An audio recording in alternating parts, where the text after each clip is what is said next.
അപ്പൊ ബഷീറിന്റെ വിവിധ കഥാപാത്രങ്ങളെ നമ്മളിവിടെ പരിചയപ്പെടാൻ പോവുകയാണ്. റെഡി അല്ലേ? നിങ്ങൾ ഓക്കെ അല്ലേ?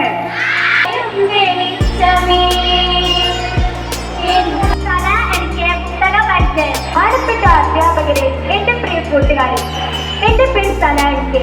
ഞാൻ 10th സ്റ്റാൻഡേർഡിലായിരുന്നു. ഞാനിന്ന് പരിചയപ്പെടുത്താൻ പോകുന്നത് ബഷീറിന്റെ പ്രേമലേഖനം എന്ന ബുക്കിനെ കുറിച്ചാണ്.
ദൈവം നമ്മുടെ അടുത്തുണ്ട്.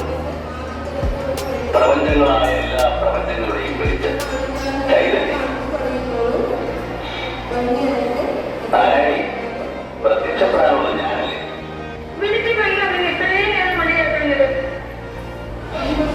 ഞാൻ ചുംബിക്കുകയായിരുന്നു. അല്ല. പ്രിയപ്പെട്ട കൂട്ടുകാരെ, ഇന്ന് ജൂലൈ 5 ബഷീർ ദിനം. മലയാള സാഹിത്യത്തെ ലോകത്തിന്റെ നെറുകയിലേക്ക് ഉയർത്തിയ ഇതിഹാസത്തിന്റെ കഥാകാരനാണ് വൈക്കം മുഹമ്മദ് ബഷീർ. നിങ്ങൾ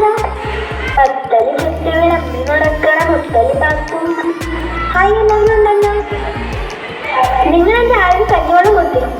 നിന്റെ ആടോ പുതിയുള്ള പുസ്തകങ്ങളും കടലാസുകളും എല്ലാം ഇവർക്ക് വെച്ചു. അവളുടെ ആദ്യമിന്റെ ആടുന്ന് പെറ്റോട്ടെ.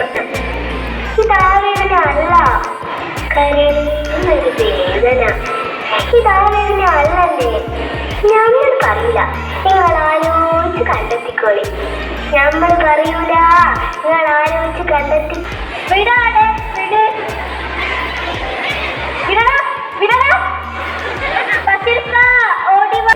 ഇന്ന് ജൂലൈ 5 ബഷീർ ദിനം. പ്രിയ നോവലിസ്റ്റ് വൈക്കം മുഹമ്മദ് ബഷീർ വിട പറഞ്ഞിട്ട് ഇന്നേക്ക് 30 വർഷം തികയുകയാണ്.